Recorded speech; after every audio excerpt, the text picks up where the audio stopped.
What's good, guys? We're doing another Naruto banger reaction. Today we're going to be checking out Mr. NC Hammer. Let's get it. It's going to be a lit video. You guys can already know who he is. He's around the 700,000 K mark.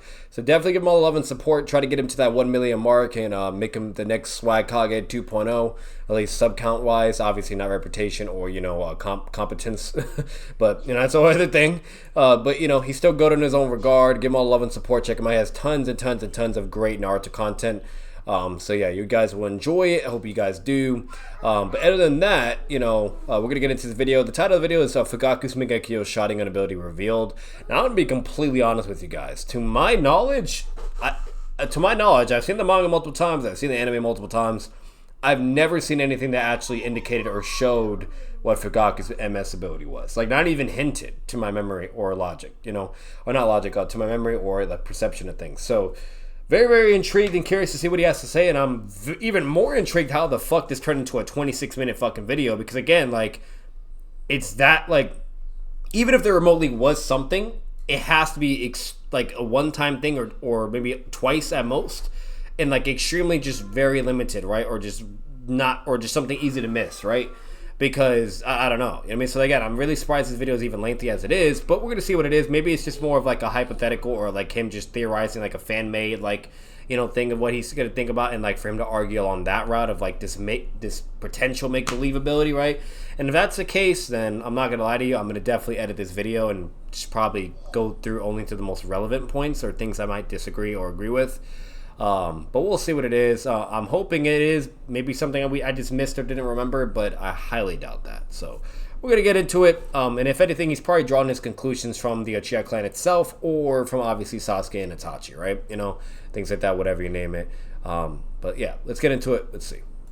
This page recently. We've covered everything from how they work to why we theorize certain people awoke different abilities. But by far the most popular thing we've talked about as it pertains to the Mangekyo Sharingan is what we believe certain people whose MS abilities we never saw had for MS abilities. And the people we've talked about thus far were Sarada and Madara. However, hypothesizing what Sarada and Madara's ability... Okay, so I was correct. He's not actually bringing up anything that was shown or implied for it. It's just more of theorizing and him using whatever argumentation or evidence that's within Naruto to try to come to that conclusion. So yeah, a hypothetical theorizing scenario. Okay, let's see what he has to say. Abilities is relatively simple comparatively to what we're trying to accomplish today. See, hypothesizing what Madara's MS abilities are is kind of easy, because we've seen Madara fight, a lot. And we already know the extent of the ability of things like the Rinnegan and other things in Madara's kit. Therefore, any abilities that Madara have that don't appear to fall under the umbrella of a Rinnegan, or being Edo Tensei, or just being a Kage level threat, we can appoint to his Mangekyo Sharingan, which is how we were able to, through reverse deduction, figure out that his Mangekyo Sharingan allows him to see through shadow clones. That is to say, he's able to identify what shadow clones are shadow clones, something that nobody else can do. And since this is something that nobody else can do, even other wielders of the Rinnegan and people with power therefore draw the connection between that ability and his MS, something that he and only he had. Sarada is also substantially easier than the person we're going to be talking about today, because we have also seen her fight, but we haven't seen her MS yet. But we're going to know what Sarada's MS abilities are, and probably the next couple of chapters, if we're being real. So even if what we hypothesized about was incorrect, at least we'll know we were incorrect. But at the very least, we can draw a hypothesis, because Sarada's abilities would be Tsukiyomi and Amaterasu to reflect her similarity to Itachi. But as I've become the talking head to this issue, a lot of people have reached out to me with their theories. And I gotta say, they're better than what I thought of. Not only are they better than what I thought of, I'm almost 100% sure they're what Sarada's MS abilities will be. So sit back, relax, and put your future sight glasses on, because today we're talking what will... See, that's very concerning. The fact that he says, oh, Yoshida's had Tsukiyomi or Amaterasu. Come on, bro. Really, that's the most cliche, most, predictable or typical fucking... and obviously that's not... There's no way that would ever be the case. that's so, uncreative and stupid, whatever, blah.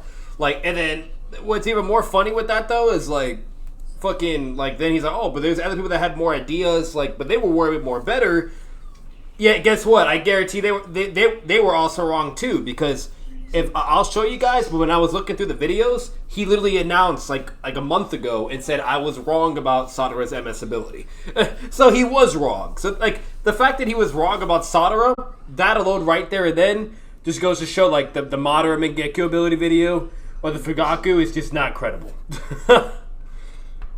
and Itachi manifested their Monkey-Ko Sharingan out of hatred, out of killing somebody close to them. Itachi had to finish the job for Danzo against Shisui, and Sasuke ended up killing Itachi. Sarada didn't kill anybody. In fact, she awoke her MS trying to help people, which leads people to believe that while she will manifest a fire ability with her Sun Eye, it won't be one of destruction. Now, first off, I have to say thank you to Will Galtman, who emailed me this theory in the first place, because honestly, I didn't think of this. But like with any theory that I've been sent, I've extrapolated on the point majorly. So if Sarada's gonna awaken a fire ability that's not Amaterasu in one of her eyes, what will it be? Well, we all know that Kishimoto likes naming MS abilities after Shinto deities. Susanoo is the god of storms, Tsukiyomi is the god of the moon, and Amaterasu is the goddess of the sun. Koto Matsukame is a name for the primordial gods that created Izanagi and Izanami, who are the progenitor gods who created all of the other minor gods like Amaterasu, Tsukiyomi, and Susanoo. And Izanagi and Izanami are also MS abilities. And while Kamui isn't from Shinto lore, it is from Ainu lore. And the Ainu religion is an ancient religion from Hokkaido, the northern island of Japan. So every single MS ability is named after some kind of ancient Japanese deity. So whittling down which one Sarada will be named after isn't super easy, but since we already know it's going to revolve around fire and most likely the sun, it pretty much only gives us one option. See, the god that Sarada's MS ability is going to be named after is actually a god we've talked about on my other channel, The Weeb Commander, a fair amount. Because the god that Sarada's MS ability is going to be named after is Ame no Uzume. For those of you who are Demon Slayer fans and have watched my Demon Slayer videos, you'll know Ame no Uzume is the goddess of revelry and dawn. And the reason we've talked about Ame no Uzume is because Ame no Uzume was the creator of the Hinokami Kagura. See, the story behind Ame no Uzume and Amaterasu is actually very important when describing what Sarada's MS ability will be. See, in Shinto lore, Amaterasu and Susanoo had a fight, and Susanoo vandalized Amaterasu's rice fields, threw a dead self at the entire near. Now, turned over a bathtub in front of gods, thought this was so common, cave, and the cave being sealed, Lami Kagura, so helps substantially. The sun to the earth. The world had been cast into darkness since Amaterasu entered the cave, and Ame no Uzume was the one who returned the sun to the earth. Therefore, while Ame no Uzume, not a sun god or a fire god herself, played a crucial role in maintaining the status quo of the earth through returning the sun to it. And considering the nature of Sarada's MS awakening and the fact that her MS is in the shape of a sun, Ame no Uzume is a relatively obvious connection. And now that we understand the nature of her MS and what goddess it's named after, it's not that hard to extrapolate what its abilities will be. It's theorized that instead of burning with black flames like Amaterasu, Ame no Uzume will burn with bright white or gold flames. Flames that are reminiscent of the dawn, since Ame no Uzume is the goddess of the dawn. And while these flames, when they come into contact with something, just like Amaterasu will stick to it forever, they won't destroy. In fact, they'll do the opposite. It's theorized that these flames, when they come into contact with somebody, instead of burning them to ash, will heal them. These flames will burn on this person until they are completely healed. It's the complete opposite of Amaterasu. But not only will these shining bright flames heal, they will also burn away the darkness in anybody's heart. That is to say, in significantly simpler terms, these flames will pacify the anger of anybody who is lit by them. Let's say, hypothetically, I'm going to attack Sarada, and she hits me with Ame no Uzume. Any malice or ill will I hold towards Sarada will burn away as these flames heal my body, either swaying me to Sarada's cause or simply convincing me to leave the So here's the thing about, like, him talking about this ability. For one, it's badass, and I understand the logic and, like, all, like everything he's basically arguing to substantiate, like, this hypothetical ability. Like, it's actually pretty logical and understandable. It's actually nothing crazy or stupid. Like, the Madara one, that I'm very intrigued. That's just really fucking crazy and weird, of, like, just to see shadow clones. But this is actually pretty good. I can't really down him for the SADARA thing. But again, all I'm going to say, the whole point of me even coming to look at this video really quick, now I've basically just got all the information I needed 10 minutes through. I don't need to watch the rest. But, like, he basically just said, oh, it'd just be a different color of flame, so white, you know, whatever, or something, blah, blah. And it basically just, like, heals you, and then also, like, takes away all, like, the darkness within your heart or whatever, blah, so, like, any ill intent, whatever, yada, yada, yada, right? So, that's cool and all, and obviously he was way off. Like, that wasn't true at all. Sadara's ability, you know, was something else entirely. You know, it was basically, like, similar to Kamui, where it's, like, something like this weird black orb type thing and just, I don't know, fucks you up or whatever. Just destroys you, you know. So everybody's like, oh, she could like summon like black holes or some bullshit. But either way, you know, that's basically what she got, you know, right? So and I'll look at the SADARA video, like where he admits that he was wrong, whatever, and talks about it too, just out of curiosity. But the whole point of bringing this up was to show like he's already been wrong already, right? So he's not really the best, most credible person to go to when it comes to like what the MS ability would actually really be. Like if you're really, really good at your job, you know, so on and so forth, there's actual YouTubers that are out there that actually do this type of shit and will try to theorize what something is or whatever, blah, and they actually do get it right. You know, which is pretty insane because like they're just going like doing like some insane detective feats basically, right? And there's actual YouTubers that are able to do that, but I'm sorry, like NC Hammer is goated, but he's not one of those guys to do that shit. Okay, so just wanted to kind of put that out there, but either way, yeah, you know, so and this is where like, oh yeah, he talks. It is this video, but we'll get into that eventually. But we're gonna go back and we're not watching the Madara one because for one, he was already wrong. And yada yada yada, so I don't really care for it, and it just sounds crazy to me the fact that he came to the conclusion that Madara's MS ability is to see through a shadow clone. But anyways, we're gonna go back to Fugaku. But the MS is a reflection of the user's soul. Specifically, it's a reflection of the user's soul at the moment they awaken their MS. And we were there for both Madara and Sarada's. But the person we're talking about today, not only have we never seen fight, but we also weren't there when they awoke their MS. In fact, the sheer existence of their MS is slightly controversial. Yes, that's right. Today, ladies and gentlemen, we are talking about one of the most hotly debated, yet least informed topics in the entirety of Naruto, the Wicked Eye Fugaku. And more specifically, what his MS abilities might have been. See, we know next. I love his MS fucking Sharingan visual design. I think Fugaku has the best MS design. I don't give a fuck. SADARA is really close, but Fugaku just, it looks so badass. Nothing about Fugaku. We know he was Itachi and Sasuke's dad. We know he was the head of the Uchiha clan. We know he had a run on site order, and we know he was referred to as the Wicked Eye Fugaku. But that's pretty much it. Extrapolating with this small amount of information what his MS abilities might have been is next to impossible. But next to impossible is what I live for. And I genuinely... Oh, that's another thing. When I eventually do like my series again of Naruto Shinobi Legends, I already did it with Sakuma Hatake. Fugaku is going to be the next one I do though. I think he'd be really, really cool to cover as for the Naruto Shinobi Legends series. And just like basically just to cover like his MS ability hypothetically similar to what he's doing. But then to just basically go over like, you know, the wasted potential with him and basically like, you know, where he deserves like a one-shot manga as well, or better yet, like at some point within the story, they could have easily brought him back as an Edo Tensei, right? And we could actually be able to see his legendary legacy and reputation of why he's known as the Wicked Eye Fugaku, blah, blah, yada, yada, yada, right? You know, and so on and so forth. But yeah, eventually I'll do that though. I think that'd be a cool video to do, just like I did for Sakuma, so the White Fang.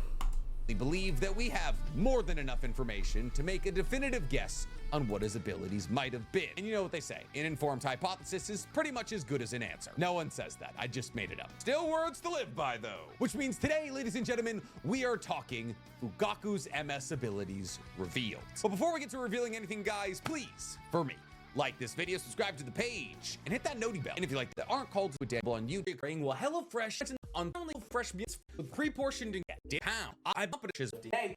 Use for fresh in the amount of holder of one of the coolest nicknames in the entirety of Naruto, Wicked Eye Fugaku, and the last real head of the Uchiha clan. When it comes to the ratio of intrigue around a character and the amount of information we have about that character, the only person that Fugaku comes in second to is probably Sakuma Hatake, maybe Ashina Uzumaki. But what if I told you that we have enough information about Fugaku? Well, obviously it would be nice to know more about him. He was an incredibly cool and badass character with an interesting backstory that ended in a terrible way, at least as it pertains to figuring out what his MS abilities were. I think we have enough information. But like I stated earlier, the sheer existence of Fugaku's MS is actually a point of controversy. See, Fugaku's MS is technically anime only. That is to say that it's only ever appeared physically in the anime. See, in the anime during the filler episode, Itachi and Fugaku were in the basement of the Uchiha compound, which is where the stone tablet resides. It's at this point that Fugaku reveals to Itachi that if you look at the stone tablet through the eyes of a Monkey Sharingan, you see more information. And it's at this point that Fugaku flashes his MS and tells Itachi that with the power of this MS, he can control the Nine Tails. However, he purposely keeps this information on wraps because if the entire clan knew about it, they would kidnap Naruto and force him to put Kurama under Genjutsu to rage out in the middle of Konoha, thus ensuring that the Uchiha coup was successful, but maximizing the amount of casualties possible. And technically, while this is a filler episode and therefore people will argue with its canonicity, the information being given is 100% canon. If somebody looks at the stone tablet through the eyes of a Monkey Sharingan, the information that they can control a tailed beast with the use of an MS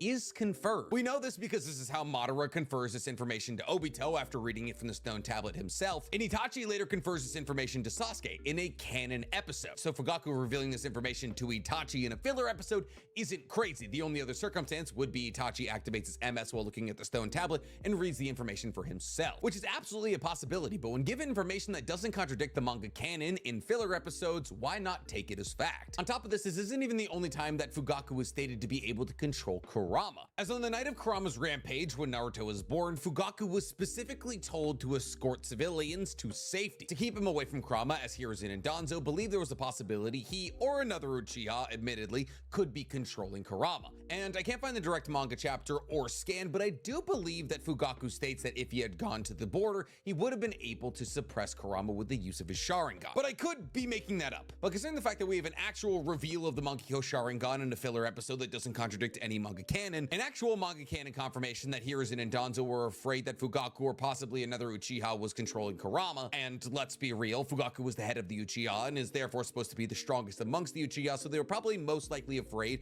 of Fugaku. And a possible passing comment from Fugaku that he would have been able to control Kurama in order to reduce the amount of damage on the night of Naruto's birth that I cannot find. Now, genuinely, the only real argument for Fugaku not having an MS in the first place is that Itachi didn't take his after killing him, which would have made a lot of sense. If Itachi had taken Fugaku's eyes, he would have had EMS. And even though Itachi did have a chakra illness that was going to kill him earlier than he should have died anyways, the overusage of his MS also accelerated the timeline on his death. Therefore, if Itachi had taken Fugaku's possible MS eyes and awoken EMS, he would have lived for longer. So why didn't Itachi take Fugaku's eyes? Well, there's two camps. Those who believe that Fugaku didn't have an MS to take in the first place, and those who believe that either Itachi didn't know at the time that if he took Fugaku's eyes, he could awaken an EMS, or just those who think he was a 13-year-old who had just assassinated his entire clan and powering up wasn't at the front of his mind. I tend to side with the latter camp, because here's my thing. There is a clear and evident fear in Konoha that somebody within the Uchiha, most likely Fugaku, is able to control Kurama. And to me, at least, you don't achieve the name Wicked Eye Fugaku with a 3-tome.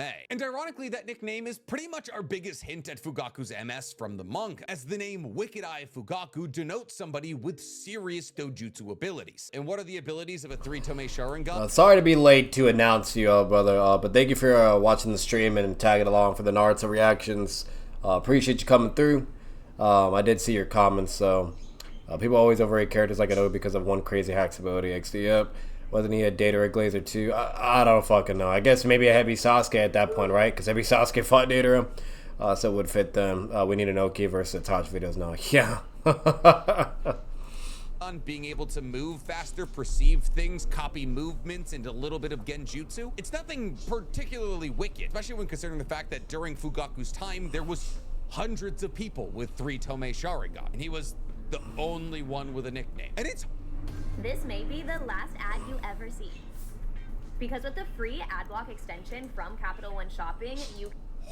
And so far what Nchammer is getting at, honestly, like, I don't disagree. Like, I think he's doing a really great job. He's basically just trying to advocate for the canonicity of the MS, and then basically just try to advocate why it should be accepted and okay and blah blah whatever blah. And he's going about it in many angles, and he's doing a good job. So. Nickname in Konoha. Only Sakumo, Minato, and Fugaku ever got one. That's not true. Also, Hiruzen got one, but that still kind of proves my point. Oh, and Hashirama. Still bolstering. Oh, and Shisui. Okay, I will admit, the whole idea that not a lot of people get nicknames is kind of falling apart, but the only people who do get nicknames are very powerful. But where does the name of Wicked Eye Fugaku really come from? Well, I believe the answer lies in his MS abilities. So we should get to talking about those, probably. So what do we know? We know that the MS is a reflection of the soul of the user at the time that they awoke their MS. And if we're taking the filler episode where we see Fugaku's MS for the first time as canon, then we'll know that he awoke his MS during the Third Great Shinobi World War upon seeing all of his comrades die. More specifically, when one of his comrades gave their life to save him. And while most people will build an idea of what his MS abilities are based on the fact that he didn't want the Uchiha to be oppressed by Konoha, if he awoke his MS during the Third Great Shinobi World War, the Uchiha weren't nearly as oppressed as they were later on. See, I'm not saying the circumstance for the Uchiha was great during or before the Third Great Shinobi World War. I mean, it's actually kind of a hotly debated topic in itself. We know, at least during the Third Great Shinobi World War, that the Uchiha were still living amongst everybody else in Konoha. It wasn't until Naruto's birth and the release of Kurama that they were moved to the Uchiha compound, which was on the outskirts of the village near the police headquarters. And while the Uchiha had perceived plights against them for decades, basically ever since Madara left, them being uprooted from all across Konoha and being compartmentalized into one area on the outskirts of the village after Kurama was released through suspicions that they were the ones who released him, was pretty much what lit the flame to boil the pot that was Uchiha descent. So to extrapolate what we thought Fugaku's MS abilities were based on the idea that he was worried about the Uchihas being oppressed during the Third Great Shinobi World War, it's a bit of a stretch, as I don't think the oppression of the Uchihas was the thing at the front of his mind while battling against other villages, as more likely than not during the Third Great Shinobi World War, he was battling shoulder to shoulder with everybody from Konoha. And while a couple of Uchihas might have been clustered together in a group because obviously Fugaku's best friend was close enough to save him during the war, I think if history has ever made anything clear, it's that war makes the nation under the war usually a lot closer. An external enemy to point your hatred at usually makes sure you don't point your hatred at anybody within your country. It's not great, and it's a very much imperfect system, but it's why things like American news outlets make sure you're always afraid of big and scary countries like Russia and China, so, you know, we don't start doing this. And to assume that the circumstances were similar for the Third Great Shinobi World War isn't crazy, because the Third Great Shinobi World War was the bloodiest and longest out of all of the world wars, and it was also pretty much everybody versus Konoha, which means there really wasn't much as it pertains to time to oppress the Uchiha, as the Hidden Mist, Hidden Sand, Hidden Stone, and Hidden Lightning all had to be defeated. However, I'm not saying we don't consider any hatred towards Konoha in this moment when Fugaku awakens his MS. As like I've already said, the Uchiha have been upset with Konoha for as long as they've existed. It's the cycle of hatred. Madara was the first to espouse these ideas, and it got to such a point where he himself had to separate himself from Konoha. Now, the reason that I say it's likely that he had even a little bit of hatred towards Konoha is because one of his MS abilities is rather obvious. See, it's never explicitly been stated that MS abilities are passed down through families. However, both Itachi and Sasuke had Amaterasu. Shisui stated that his grandfather Kagami had a genjutsu greater than his, which leads us to believe that Kagami also had Kodo Matsukame, but maybe at a greater level. And therefore, there is a slight track record of MS abilities being passed down through families. And considering the fact that both of Fugaku's sons got Amaterasu, it makes it kind of obvious to assume that Fugaku most likely had Amaterasu in at least one of his eyes. Logically, it just makes sense. And most likely he manifested Amaterasu to burn away the lies of Konoha, much in a similar capacity to Sasuke and Itachi, who were all greatly affected by the hatred between the Uchiha and lies of both sides, and Sasuke wanted to burn around everything and rise from the ashes. Fugaku simply wanted to burn away the lies of Konoha. See, Fugaku wasn't even actually all that interested in the coup. This is why he kept his MS abilities on wraps. He understood if he released them that they would use Naruto, and most likely the coup would win, but would be incredibly deadly. But we know through Itachi's light novels that he was being pushed into a situation that was forcing him to be the head of the coup. And as the current strongest member of the Uchiha and as the head of the Uchiha, he needed to be stern in his want for the coup in order to spurn everybody in the Uchiha clan to move forward with it. At least this was the ideology of those around him, encouraging him to radicalize the Uchiha into the coup. And even though during the Third Great Shinobi World War, Fugaku's hatred for Konoha probably wasn't nearly as high as it got in his lifetime, the sight of seeing his Uchiha brethren die in war for Konoha, even though they were suppressing his clan, was probably a little bit aggravating. And therefore, manifesting an ability that's symbolic of burning away the lies of Konoha, the people who had kept his clan in a low down place for decades now, is not the craziest thing of all time, especially once again when you take into account the fact that both of his sons had Amaterasu. And while obviously Amaterasu alone could be good enough to give him the moniker of the Wicked-Eye Fugaku, if that was all it takes, why wasn't Itachi Wicked-Eye Itachi? Why wasn't Sasuke Wicked-Eye Sasuke? I truly believe that the reason he got the name Wicked-Eye Fugaku actually comes from his other MS ability. See, a lot of people believe that because he was given the moniker the Wicked-Eye Fugaku, that his other MS ability was genjutsu based, which leads a lot of other people to believe that his other MS ability is Tsukiyomi. I mean, if he's gonna have an ocular-based genjutsu, wouldn't it be Tsukiyomi? I mean, that's what Itachi got, and we Honestly, I feel like that is the most plausible, conclusion to come to. Like, it would have to be genjutsu based, and I don't see that really being as an issue, especially because Itachi had Tsukiyomi, right?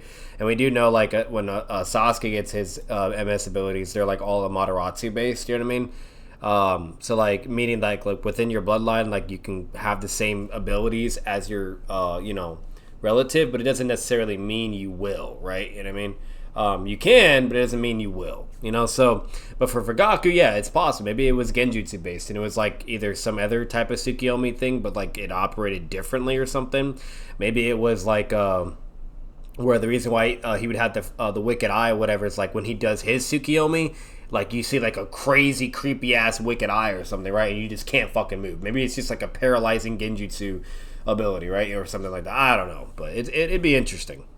We see some paternal lineage to the abilities here, and honestly, Tsukiyomi for Fugaku makes a little bit of sense. I mean, think about it. Tsukiyomi is pretty wicked. I mean, with the powers of Tsukiyomi, you are able to completely control somebody's perception of reality. You can dilate time to a degree where you can torture somebody for 72 hours in a second, or show somebody their entire lives by placing them under genjutsu. These are both things that we saw Itachi do. And while obviously Itachi showing his girlfriend the entirety of their lives together is cool and cute, considering what Itachi's able to do with Tsukiyomi, the fact that he can dilate time. The only problem though with the whole like, that being potentially like Tsukiyomi based, like or whatever, someone like I feel like Danzo or somebody would have talked about Fugaku in some regard, or been like, oh wow, Itachi's MS ability is similar to his dad or Fugaku, like Tsukiyomi or whatever, or I don't know. I feel like there would just be something like out there, right? Just talking about it, where like things like that.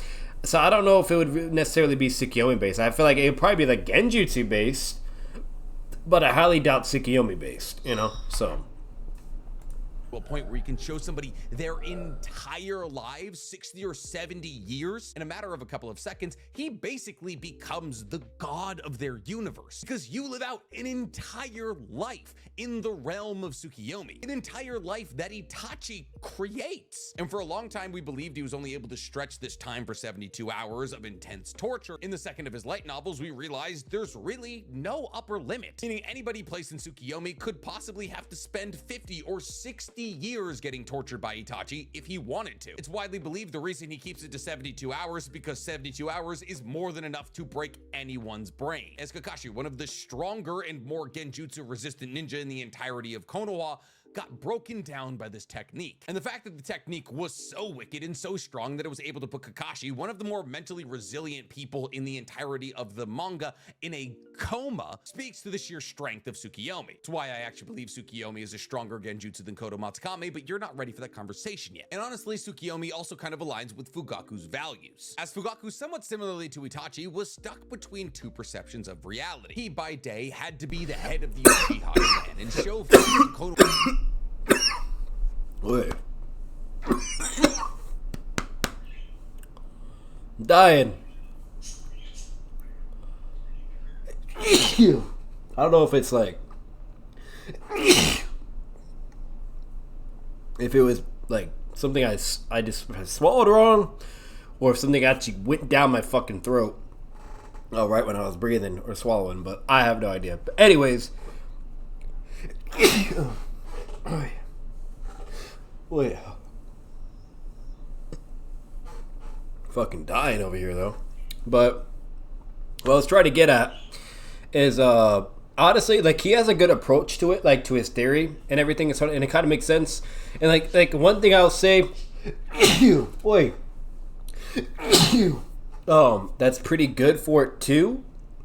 It's like whenever Itachi did a Tsukiyomi, when it was like first shown, whatever, it showed his eye though, and it was like really creepy. It was kind of like wicked in a way too. You know what I mean? Like, so honestly, it makes sense. Like, but see, here's the thing: I wouldn't necessarily say that means it has to be Tsukiyomi. If anything, it would either just be genjutsu based, and that's what you see. Like when the genjutsu starts, like you see the eye, whatever, or it is Tsukiyomi. But just different or the same. So. I don't know. I feel like it'd be really, really interesting.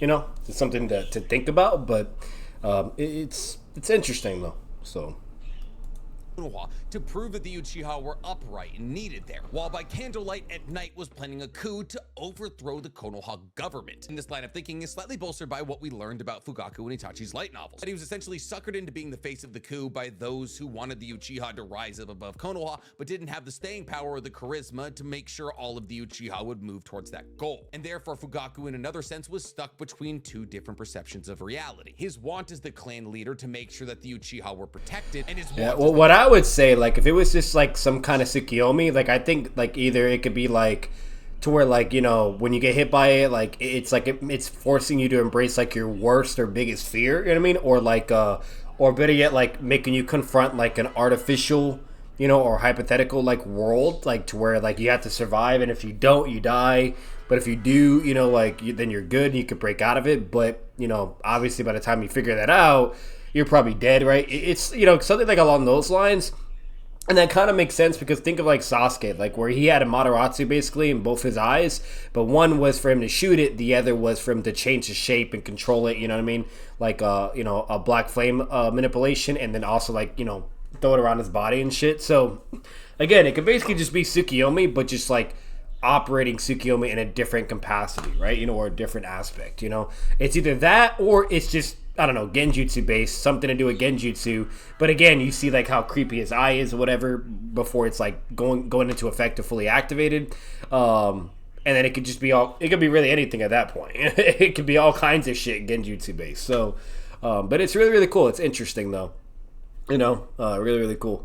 So clan leader to make sure that the Uchiha weren't oppressed. But to call this separate perceptions of reality, to me at least, feels like a bit of a stretch. See, the reason it works so well with Itachi is because Itachi understood the ideologies of both sides. Itachi was one of the only people in Konoha with an objectively true viewpoint of what was going on between Konoha and the Uchiha, as he was having conversations with the higher-ups of both sides. And because of this, Itachi knew the objective reality of the situation. And because he knew the objective reality of the situation, he was able to see how the perceptions of that reality differed between people on opposing sides. And while one could argue that Fugaku was in a similar circumstance, as he understood, at least so far as it went in the Uchiha clan, the oppression of Konoha, but was stuck between those who wanted to make sure that as many Uchihas lived as possible and those who wanted to initiate the coup. But that feels hollow narratively comparatively to Itachi's reasoning. And on top of this, like we've already stated, he awoke his MS during the Third Great Shinobi World War, and therefore activating the coup and him being suckered into being the face of the coup really weren't at the front of his brain. And therefore, what we know about Fugaku and what we know about the MS, in that it's a reflection of what you're feeling at that current moment, I don't believe Fugaku was dealing with a dichotomy moment as it pertains to the Uchiha coup. I do, however, believe he was dealing with a dichotomy of something else. See, we all understand that all of the abilities of the MS are named after Japanese gods, be they either Shinto gods or the gods of Hokkaido. And ironically, there's a Shinto deity who hasn't yet been used for an MS ability name, who I really think probably should be. See, all in all, there isn't that many Japanese deities. There's Izanagi and Izanami, who created all the other gods, Amaterasu, Tsukiyomi, Susanoo, Kagutsuchi, Ame no Uzume, and all of those gods are some of the most important gods in Shinto lore. The goddess of dawn and revelry, the goddess of the sun, the god of the moon, the god of storm, the two progenitor gods. But did you know that there's a Japanese god of war, who ironically has never been used for an MS ability in a clan built on war, in a clan built on the cycle of hatred, where an MS is almost always awoken outside of the one circumstance of Sarada through intense hatred or grief, most of which usually occur during war times. And this Japanese god of war is actually one of the 7 lucky gods of Japan, and his name is Bishamonten, or just Bishamon. And Bishamon's role amongst the gods of Japan is to be the god of fortunate soldiers and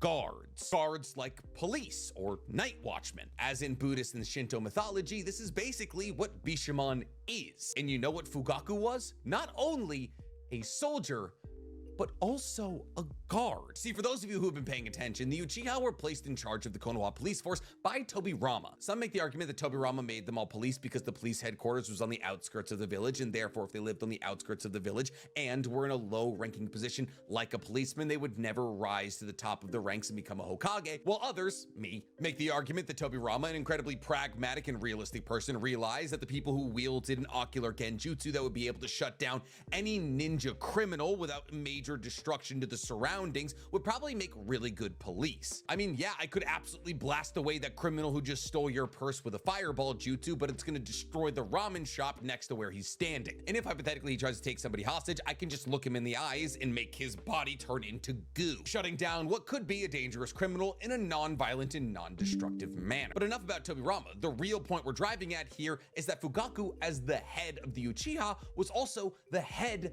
of the police. So not only was he in charge of a group of warriors during the Third Great Shinobi World War, but he was also in charge of the guards of Konoha, making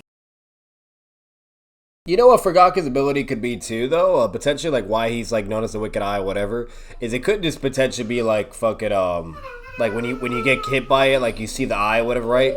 And then once he hits it, it makes it go into effect. It's genjutsu based, but, like, you basically forget all your memories, but you only remember a Wicked Eye, right? Or Fugaku's face, the Wicked Eye, you know? Things like that. And that's why he has, like, that reputation or known whatever. That could be it, too, but I don't know. Like, he could basically alter your memories, and only make you remember, like, the Wicked Eye, you know, and then you're just fucked.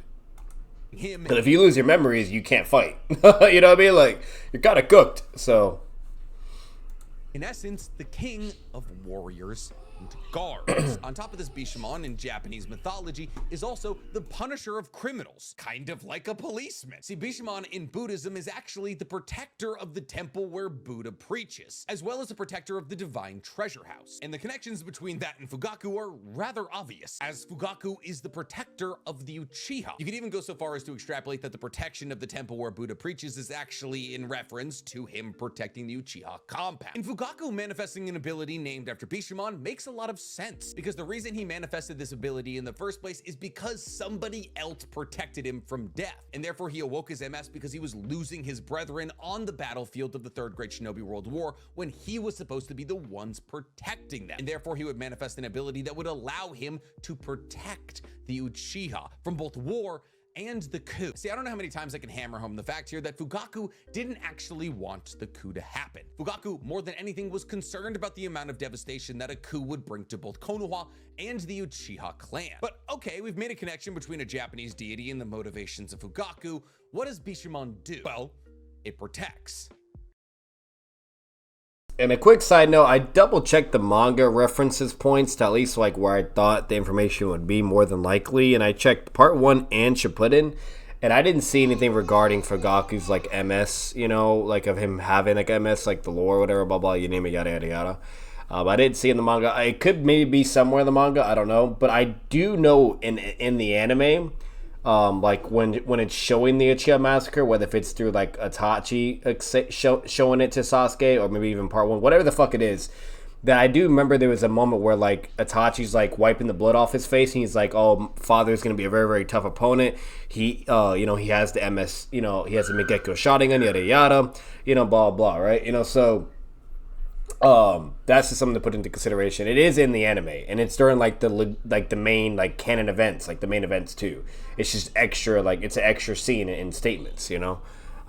It wasn't even during a filler arc, like when you're seeing Fugaku's MS and whatnot, you know. So again, just to kind of put that out there, but bloodlessly, to a degree. See, I theorized that Bishamon was actually a genjutsu that imparted Fugaku's will on whoever he casted it upon. And this genjutsu operates differently from your standard genjutsu. See, this genjutsu would operate very similarly to how we believe that Sarada's genjutsu ability will work. It won't play with your 5 senses, but instead your perception of reality. And now that's not to say that the walls are going to start bleeding or your hands are going to become snakes. No, instead what this genjutsu will do is force you essentially to fight for Fugaku's side, or to fight for whatever Fugaku believes is right, making you in essence a soldier to his cause. And this is reflective of all of the things that Fugaku wants to accomplish. See, Bishamon is technically the protector of all gods and warriors, meaning that in the moment that Fugaku would have awoken this MS during the Third So he's basically saying it's Konobatsukami, and basically in a sense, but like I guess,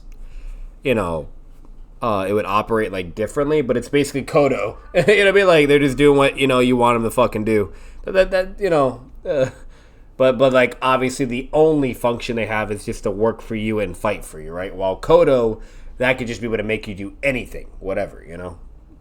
Shinobi World's War, the true manifestation of Bishamon's will would be to protect everybody, enemies included. And while obviously Fugaku's loyalties align with Konoha and the Uchiha, the usage of this ability would allow Fugaku to end battles bloodlessly, while also ensuring that he came out the victor. And as Fugaku continually used this genjutsu on people, he would grow an army that was larger and larger and would gain more people that were under his protection. And Fugaku would become the leader of a loyal army whose entire purpose was to punish the guilty. But I know what you're saying, this doesn't sound particularly wicked, but think about it within the context of the ninja world. In a world so dedicated to making sure your comrades come out alive, what could be worse than to battle your own comrades? What if the real reason that Fugaku was given a run-on-site order is because if he made eye contact with you, you were adopted to the Konoha family? Now, that's not to say that Fugaku would bring all these people he placed under genjutsu back to Konoha with him, because once again, that's not where his loyalties align. However, what I am saying is that Fugaku, upon placing people under this genjutsu, would force those people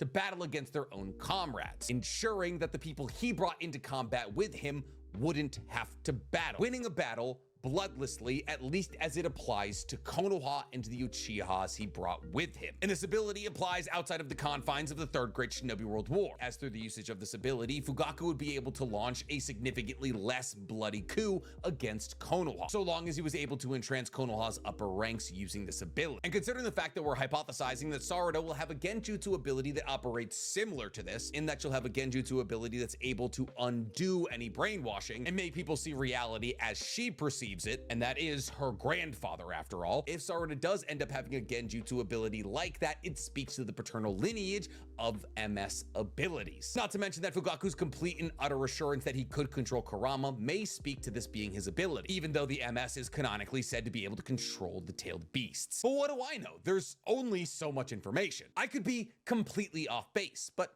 I don't think I am, because sometimes a little information used correctly is all you need to find the answer. But what do you guys think Fugaku's MS ability is? Do you think he even has an MS in the first place? Tell me in the comments below. While you guys are down there, please, for me, like this video, subscribe to the page, and hit that noti bell. Up next, if Naruto... Some reference points in the manga, whatever, to try to see if there was really anything for Fugaku, but I couldn't really find. I'm not saying there isn't, but I looked at the most like logical areas to go to, like when Itachi was telling Sasuke like the truth, like, you know, after defeating Kabuto. When Obito was given like the truth of Itachi, there was nothing there either. And then even in part 1, when like Sasuke's fighting Naruto, like, and he like kind of like shows the whole story in a way, there was nothing there either. So like, I don't know, you know what I mean? Like, I tried to look, but it might just be anime only, I think is what it is. And I don't really care enough to find the anime. I know for a fact it is stated somewhere, and there is more information about Fugaku, but I think it might be still anime only. But at least it was, I'm pretty sure it was during like the main events, like the canon moments and all that too. It's not just only like just the filler or whatever. And I don't really consider that filler because it's Itachi's story. Like, it's literally everything with Itachi. You know what I mean? And it all connects and references to the main events. So.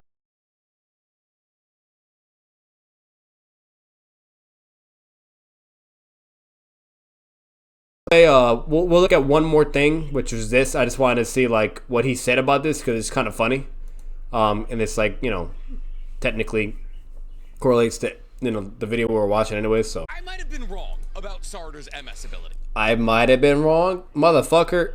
No, semantically, shut up. Okay, you're just coping. You are very wrong.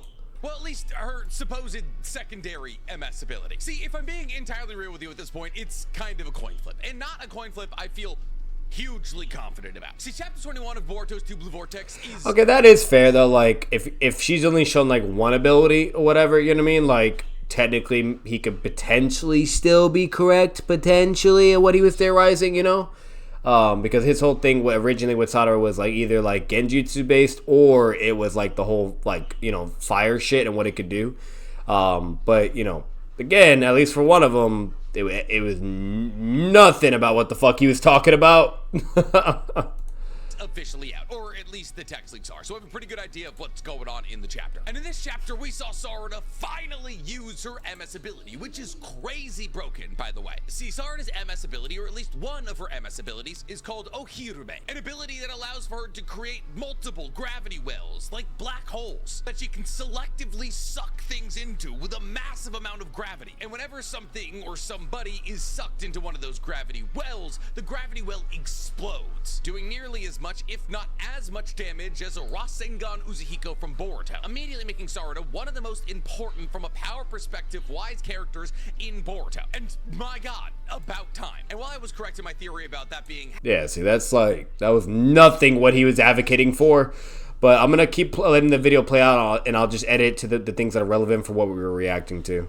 How that MS ability worked. I've been sitting on the idea for, oh my god, almost 2 years now, that one of Sarada's MS abilities is going to be a healing golden flame Amaterasu that would not only counteract her inability to heal, but also possibly battle back against the power of omnipotence. And while that theory is not dead, Chapter 21 didn't do a whole lot for the idea of keeping it alive. See, because as it currently stands, there's really two possibilities to explain what Sarada's possible secondary MS ability could be. And it's either something along the lines of a golden flame healing Amaterasu, or Ohirume is kind of the whole gambit. And unfortunately, there's arguments for both sides, but there may be more arguments for Ohirume being the whole gambit. But I'm going to present you all the evidence that we have thus far and let you make the decision on what you believe Sarada's secondary MS ability is going to be. And thus, with no further ado, let's get directly into I was wrong about Sarada's MS ability.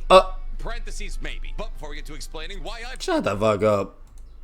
May have been wrong, please guys, for me, like the video, subscribe to the channel, and hit that noti bell. And it's back. You can find it using the fourth wall, her father. Well, those are the two possibilities that we're going to talk about today. And like we usually do with videos such as these, let's first talk about the possibility that I believe is less likely and work our way to the possibility that I believe is most likely. Which means, unfortunately for me, the first possibility we're going to be talking about is the idea that Sarada will awaken a complete unique secondary MS ability that allows for her to heal and possibly break the grip of omnipotence on those that are affected by these flames. Now, the evidence for this MS ability has been laid out in front of us for a long time. There's one, the fact that Sarada's mother is Sakura, one of the greatest healers in the history of Naruto, and yet for some reason, the half of the equation that Sakura is responsible in terms of making Sarada seems to be completely ignored in Boruto, as the only things that we seem to focus on in terms of Sarada as a character is her Sharingan and Uchiha blood. And while she does occasionally bust out a Chanara and use her ridiculously powerful strength that she undoubtedly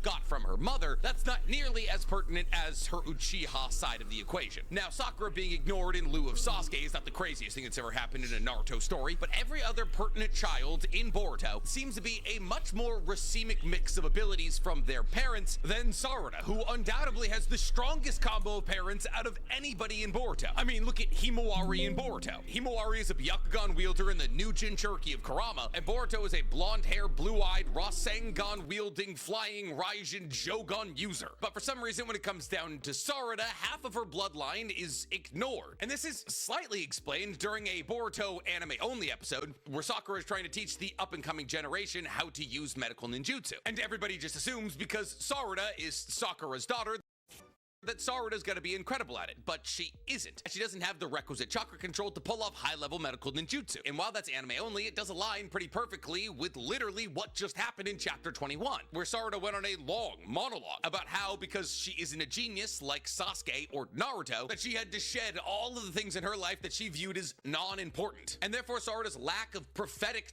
and therefore, really the only way that we're ever gonna get that healing side of Sarada would be through some hacks. Some hacks that presumably didn't require all that much in terms of chakra control. And we've seen heals in the Naruto universe that didn't require crazy chakra control. Whether that was acquiring Hashirama's cell, biting Karin, or Naruto sharing Kurama's chakra with people, multiple times it's been displayed to us that simply by overwhelming somebody's body with chakra, it will heal itself. And thus the most logical conclusion to come to there, since Sarada awoke her MS through love and not hate like all of the Uchiha prior to her, and since both her uncle and her father had Amaterasu, which was a black, all-consuming consuming flame, that Sarada would have some kind of foil to that ability. A foil to that ability that instead of destroying, actually regenerated. Not only would this tie into the idea of her awakening her Sharingan with love perfectly, but it would also get around her lack of chakra control and give credence to her lineage, aka Sakura. On top of this, the events of the last two chapters, i.e. the death, and I put death in quotation marks here for a reason I'll explain in a second,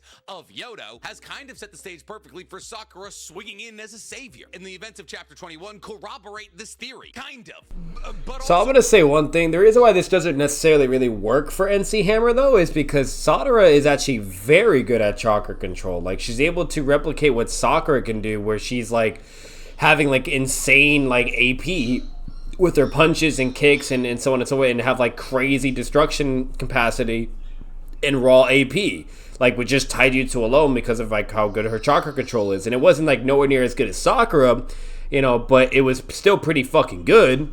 And then eventually she even has like a whole like fighting sparring match with Sakura, to where she's even able to like reciprocate the same amount of chakra control force, you know, and so on and so forth. Like, so Sadara is not really bad. Like, it wasn't because she was bad with chakra control. It was because like she just didn't train with medical ninjutsu. That's really all it was. You know what I mean?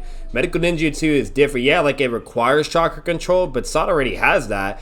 It was just more of like just doing it with the other components of medical ninjutsu. You know what I mean? And that's what she was struggling on, or what everybody presupposed that she could be able to do. You know, because she's Sakura's daughter. You know.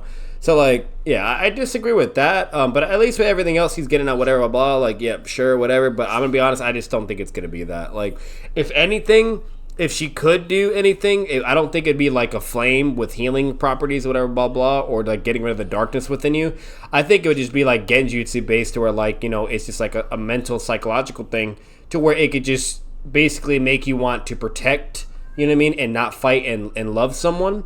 You know what I mean? Basically just making you like just stop fighting, right? You know? Or it's like just to heal you. It makes you like, you know, controlled mentally, whatever, and like your body literally just starts like rejuvenating itself or healing. Like it somehow like affects like your chakra network or whatever. It like embeds like a chakra within you or some bullshit, you know, and then there you go, bam, bada boom, you're getting healed or some shit, right? You know? Or maybe even to amplify you and make you even more powerful, you know? I don't know. But overall, like, that, I think that's what it would probably maybe be leaning towards, be more than likely. Like, it would be the Genjutsu base, but, like, along with those, like, property elements of, like, what it does, you know? Or, with what we already seen and what we know, it's just the whole black hole fucking bullshit, right? It's kind of like a Kamui type, you know, dojutsu. So, I think that's, you know, what it basically has for the most part. But let's keep hearing them out.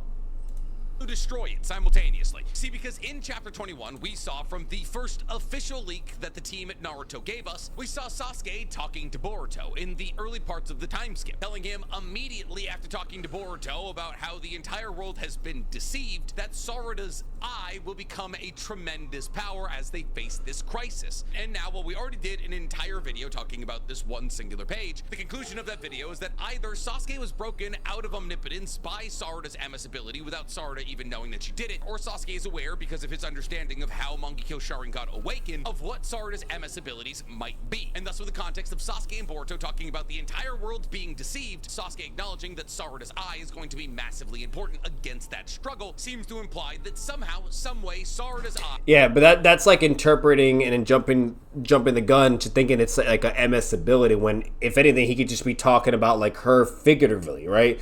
Like to where like when she was talking with him and telling him like to trust her, whatever, blah blah, because the whole thing, whatever, the omnipotence, you name it, it was mainly because of who Sadara is and her personality and like how much she loves and cares for Boruto and so on and so forth, and how she's not affected by it somehow, you know what I mean? But she could still see through whatever, blah blah. You know, you name it, the whole fucking eye. I don't think it necessarily is like meaning like, oh, it's the MS. It's just more of like who Sadara is and her being able to combat, you know, and have the perception to go against this, right? You know? So like, yeah, I think he's just kind of jumping the gun on that, but...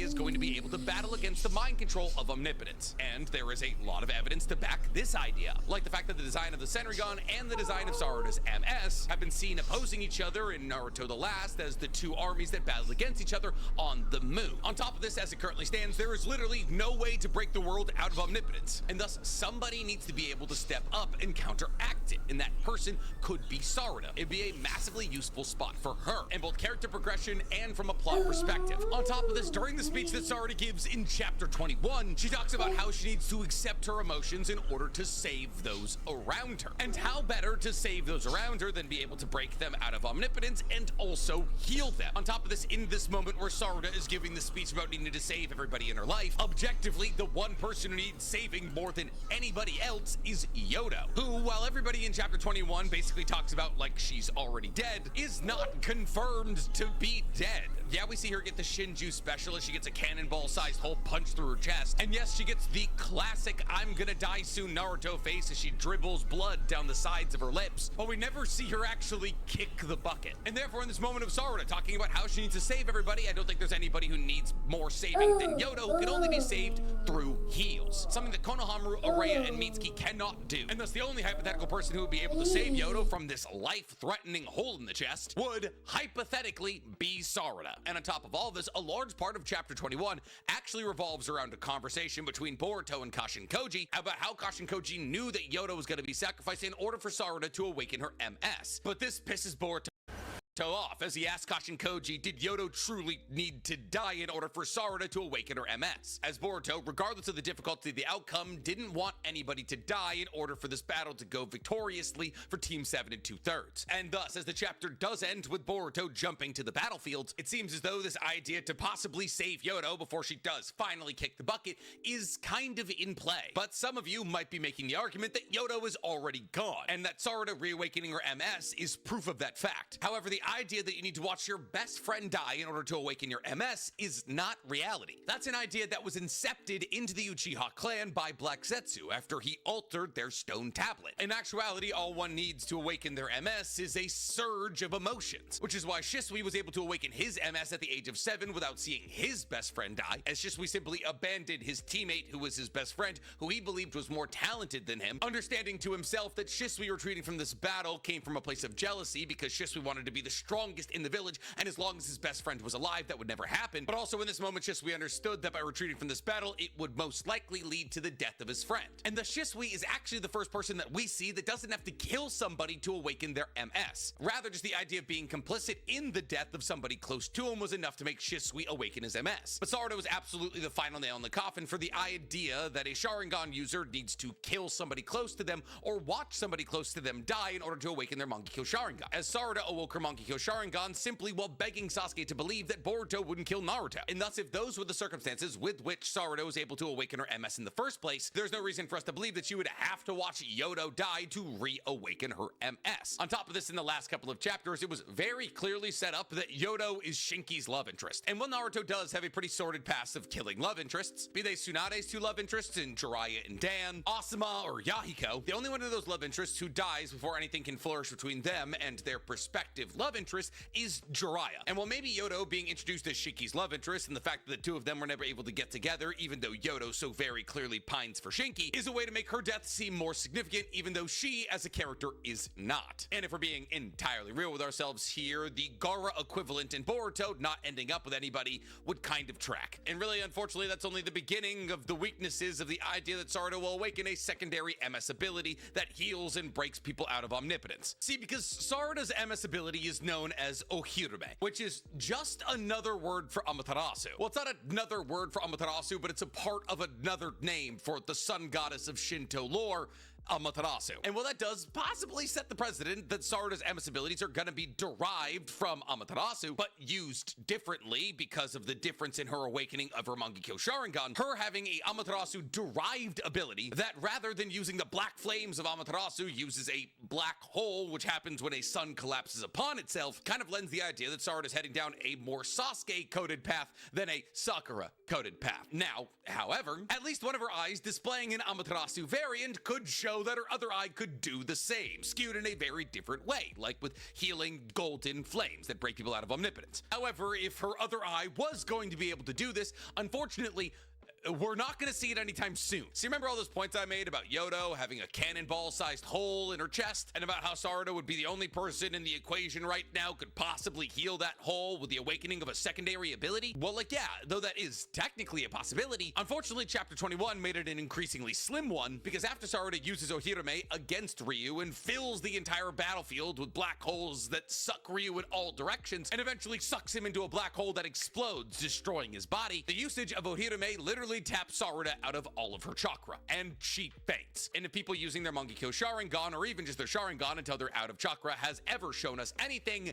she's gonna be out for a while. Remember when Kakashi fought Zabuza for all of like 7 minutes and had to spend a week in bed? Now, I don't think Sarada's affliction is gonna be nearly that serious, but she's definitely not getting back onto the battlefield and definitely not using MS before Yodo kicks the bucket. And while there is technically an argument to be made that nothing about Orihime seems to lend itself to the idea that it would require 2 eyes to use, I can absolutely envision a world where it does require 2 eyes to use. See, Sarada is Sasuke's daughter, and while Sasuke does technically have 2 unique MS abilities, they're kind of just create fire and control fire. And even though I don't want that for Sarada, the idea that both of her eyes are tied back to Ohirame, one eye being able to create black holes and the other eye being able to choose what gets sucked into those black holes, does seem highly likely, especially with the idea that her MS ability is an Amaterasu variant. And as Sasuke's ability is Amaterasu and controlling Amaterasu to make sure that it hits its target, the idea that his daughter's MS abilities would be somewhat comparable is a pretty reasonable conclusion to come to. Because fundamentally, Ohirame should operate pretty similarly to Amaterasu. That is to say, if let's say hypothetically one of Sarada's eyes allows for her to create the black holes, those black holes would operate basically exactly the same as Amaterasu. Though, while these black holes don't appear to be fired like Amaterasu, and rather seem to just appear more akin to Kamui than anything, then Sarada would be able to use these black holes as a projectile of sorts. That is to say, let's say hypothetically there's a bad guy in front of Sarada, and he's standing still monologuing. Sarada could take a page out of the Shinju notebook and fire a black hole into his chest, immediately eviscerating him when it explodes after making contact. However, let's say hypothetically somebody's able to dodge these black holes, the control aspect conveyed by Sarada's other eye operates very similarly to Kagetsuchi. See, because while basically nobody has ever been hit with a fatal dose of Amaterasu, the most damage ever conveyed by Amaterasu is because it was being controlled by Kagetsuchi. And thus if somebody's able to dodge these black holes, or the black holes are too dangerous when used just by themselves as they suck everything in around them, Sarada can begin to use the other side of Ohirame, which allows for her to control exactly what these black holes are targeting, kind of like she did against Ryu's Iron Sand and Ryu's body. Now, is that boring? Yeah, kind of. It's more or less just Amaterasu 2.0, but instead of fire, it's gravity. But does it make Sarada immediately way more powerful than she currently was? Yeah, 100%. And therefore, when Sasuke says in this chapter that that eye will become a tremendous power, he could have very easily just been talking about the fact— Yeah, so basically from what he said there, I do agree. Like, I think, like, you know, what's probably more likely is that's what it is, right? Like, she could just control it. That's the second ability. And then the first one's just, like, launching it and making it. You know, just like, again, like how similar Sasuke is with the Amaterasu. And that makes sense. You know, that is probably way more plausible compared to the whole, like, oh, she could heal you, whatever, or get rid of any of your darkness, and it's like some fucking gold or white flame or some bullshit, you know? I feel like that's way more unlikely now, you know, especially with the revealing what she's doing and so on and so forth. So, you know, etc. And then especially with like her just always having the consistency of following along Sasuke's path as an Uchiha, way more than, you know, anything associated or like inherently to do with Sakura, right? You know, with her, which is just all about healing and shit. So it makes sense. I you know, I definitely do agree. So, but we'll finish this out. That the level of power that she'll be able to awaken to with the awakening of her MS will help Boruto and Sasuke battle against the upcoming battle against Claw Grimes, Ten Tails, and Shinju's, as it very clearly depicted it would be able to do, as it eviscerated one of the stronger Shinju in Ryu. However, in the hypothetical circumstance where we've seen all of the MS abilities we're ever going to see from Sarada, that puts us in a bit of a sticky situation, because how we're selectively choosing black holes going to break. When you have Dell AI Factory with NVIDIA, you can feel it. Anybody out of omnipotence. Listen, I'm down for pretty much anything, but if it gets explained that Sarada's able to use the gravity of her black holes to rip omnipotence off people, I'm gonna be pretty upset. And there's a lot of the symbolism that's placed Sarada's sun design against Ada's moon design is starting to become a lot more confusing. And if Sarada doesn't have this secondary MS ability that's gonna allow for her to battle back against Omnipotence, then there's really no roadmap for anybody to battle against it. And while Boruto can just prove to the entire world that he's a good guy, unfortunately, that's not how it works. The second that Boruto steps away from somebody, Omnipotence sinks their hooks back in them and makes them believe that Boruto killed Naruto all over again. So while I do believe that the more likely outcome for this chapter is that both of Sarada's MS abilities are going to be tied to Ohirame, that's slightly upsetting, because one, I find it slightly boring, and two, because it probably means somewhere down the line Ada's gonna have to fulfill another wish to counteract Omnipotence. And while I do think there would be some cool full circle-y-ish moments if it's Kawaki who's making this wish to undo the one he made originally, that is real far away, and it puts the onus of plot importance on Kawaki and not Sarada. But with all that said, I'll let you guys decide. Do you think Sarada's gonna have a secondary MS ability, or do you think we've seen all we're gonna get? Let me know in the comments below. And while you guys are down there, please, for me, like this video, subscribe. All right, yeah, so that's basically as much as you're gonna get. I'll like that, because why not? Just that's why I've already seen it, whatever. But but overall, he did a great job. It actually wasn't bad. Like the Fugaku thing, it actually wasn't bad. It's pretty decent. I thought he actually did a good job for the most part and everything said. All I will say is for him to be potentially correct on Fugaku, fuck no. But at this point, again, his credibility is tarnished. So, it is what it is. I'm not trying to be mean, but he already failed with Sadara. So he's probably more than likely incorrect in the Madara and the Fugaku shit. But from at least everything he said as in general and as a whole, like he was doing a good job and it was fine. And it made sense. It was logical. And then just with everything else, and along like with us like looking at the Sadara stuff and whatnot too, and name it, it's pretty cool. But yeah, I was just curious. But anyways, if you guys enjoyed this this reaction video and of everything we've seen and talked about, make sure to leave a like, comment your thoughts down below, subscribe for more content, subscribe to the channel. There'll be plenty more along the way. I'll catch you guys next time. Batman out. Peace.